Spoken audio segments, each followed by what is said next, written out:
Yeah, my name is Dr. Abdusalam Sharma. I'm an architect and also an academician. I'm an assistant professor of architecture. That fateful morning, 4 a.m., so I received a phone call from him and he told me that our sister has been kidnapped. And that was it. That's how it started. This is something that you cannot wish even on your enemy. As I'm talking to you today, you see me sitting here with you. I'm supposed to be celebrating the naming ceremony of my first child, but I cannot. My very first child that we have been waiting for a couple of years. I cannot. And this will be my one of the the first grandchild of my dad. But here I am. I cannot do anything. I received a phone call from a brother of mine around 4 a.m. Yeah, that fateful morning, 4 a.m. I think that was 23rd.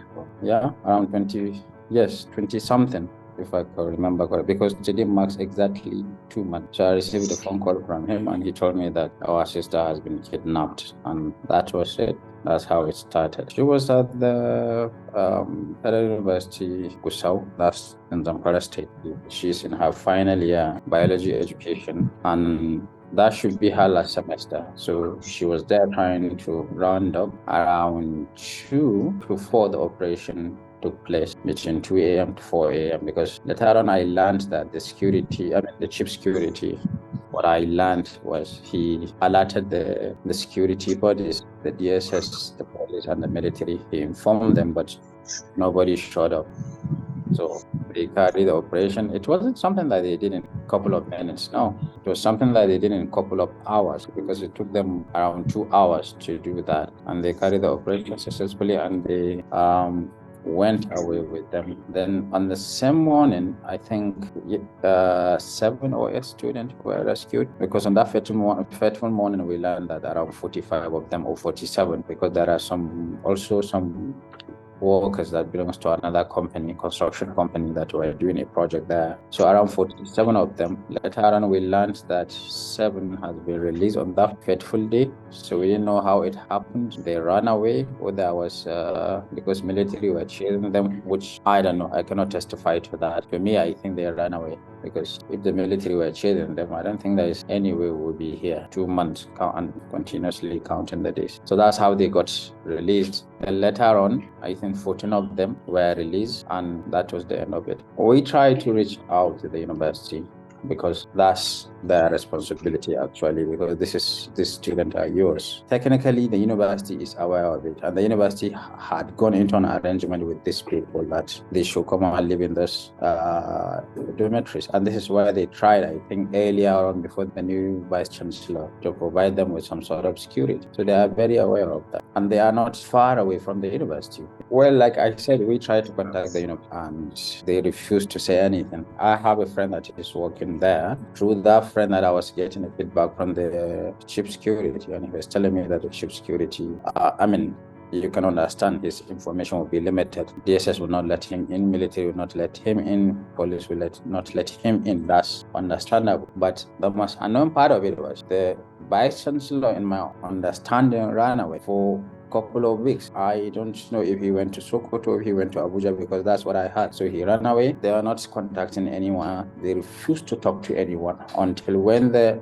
parents, after 3 weeks, 4 weeks, the parent got fed up and they decided to come together and reach out. That's when the registrar started. Is it the registrar or the student affairs? I'm not sure, because I did not talk to any one of them, but my dad told me that one of them is in contact with them now. And again, all of the time, they will tell you that they don't have any information, which is understandable. But what they did in the beginning was very inhuman and was very uncalled for, because you, as responsible as you, it's 21st century, you can create a WhatsApp group and allow nobody to talk except you, the admin, so that you'll be keeping some updates or even telling people to exercise patience. We know this is something that belongs to the national security, but they did nothing. So this is why, personally, when I see somebody attacking the leaders, I will say we should start from the beginning, from the very bottom up, not top down, because these people, they are in a very position to be parents, and they are in a very position to have their children being part of that. God forbid, but they did nothing, absolutely nothing. I learned the vice chancellor ran away, and I learned that they proposed something to the vice chancellor. Still, he did not accept it. he ended up doing something which was, in my opinion, stupid, because he ended up buying 2 cars instead of using the same money to see how he can implement, even if it is a short-term security measures that he can do about the security and the safety of the university. But I learned that instead of him to spend that money, he went ahead and bought 2 Hilux. Their parents came together, but they achieved nothing. They couldn't go anywhere and they couldn't get any information. So I think, to summarize it all, is nothing.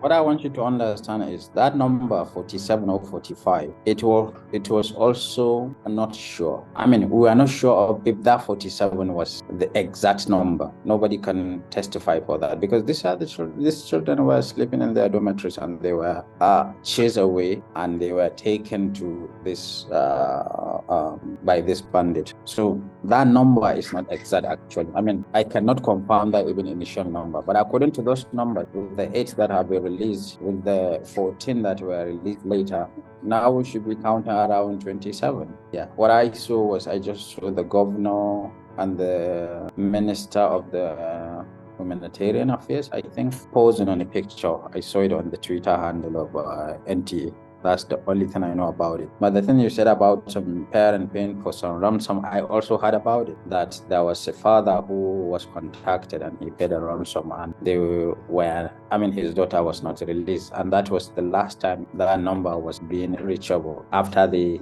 transferred the money to them. With this thing happening, I was forced to do some research and understand how the cycle works. There are many possibilities. One is it can be those children that are being kept as let's say, guards to guard these girls, that they should not live where they have been kept. So it may be one of them that can, because they are at captivity, so they can easily ask them, can you give me the number of your father, of your parent, or whoever is your guardian? So these children can give that number unwillingly out of being scared. So those children can come out by one side without the knowledge of their superiors, and they can call the parents or the guardians or whatever and ask for money. When they receive that money, and they would just close the line, or they would just throw it away, and that's it. So this is one of the possibilities. Another one is there are people who are just there putting their ears eavesdropping on what is happening. So the moment they get to understand, okay, this happened, and they try to reach out and find the contact of one of the families, and this can be somebody that is your neighbor, because I was told about it, that it happens before. So somebody can reach out, collect the money, and that's it. So it might not necessarily be that, because from what I heard, their demands were clear. They want some prisoners to be released from the federal government. Where are the prisoners? How many prisoners they want to be released? How they want to do it? This is something between the federal government and the DSS. We have no idea what is going on.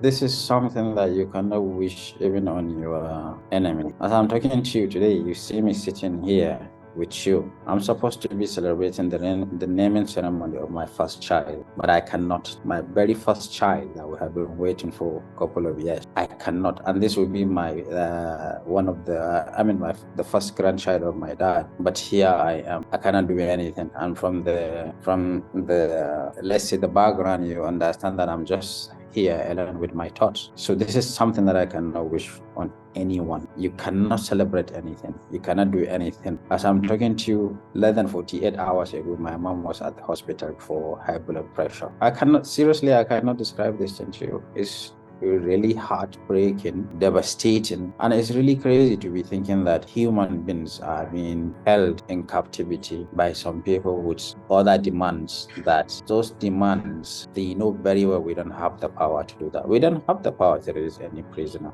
They know that. And these children that they took, they know that they cannot do anything. And we are in a government right now that they give zero damn about any individual themselves. Seriously, one of the very first thing we did was during the 1st October Independence Day, I personally sponsored some peaceful protests by helping them secure some t-shirts and caps so that they can go and peacefully protest in a form of a civil disobedience, if I can put it that way. And after that, we just continue with our social media protests.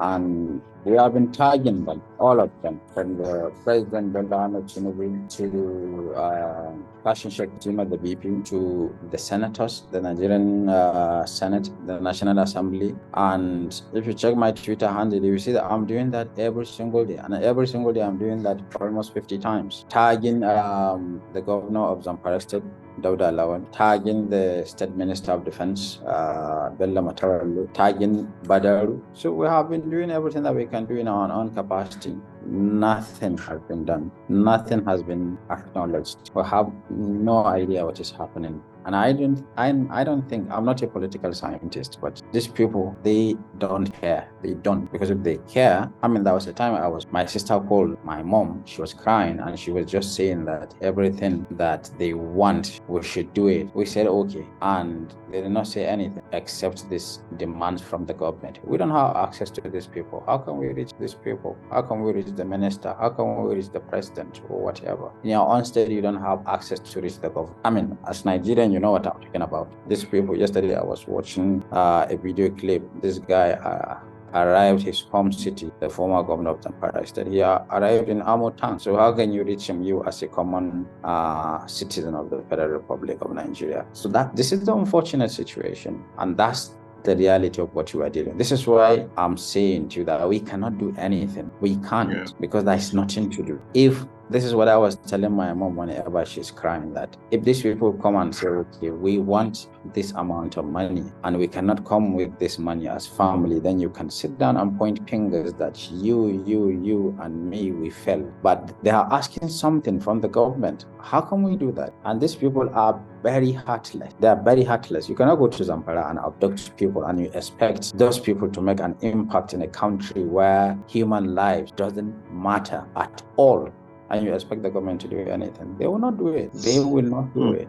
This week, this week, Wednesday, that will be tomorrow, it will be 2 weeks. I was just talking to my brother. I was in office. I was talking to my brother. Then he just told me that, okay, look, Hafsat is calling. I'm sure this number is from her. I said, okay, talk to her. So he talked to her. She only told him that I wanted to reach out to mom, but she's not picking up. So when he told me, that was the first time I actually spoken to her, and that was the only time I've spoken to her in 2 months. I said to him, okay, give me the number. So I have this Skype unit that I'm using to call Nigeria. So I directly called. She picked, spoke, and she started crying. Please do whatever they are saying. Please help us. I said, listen, Hafsat, let me talk to the guy. So she gave him the phone, and the guy said, we have our demands. We want some prisoners to be released, and if that can be done, then we are going to release your siblings. Then I said to him, okay, can you give me names? And that guy said I should call him after 10 hours, which is absurd. How can you tell somebody to call you after 10 hours? And we had a very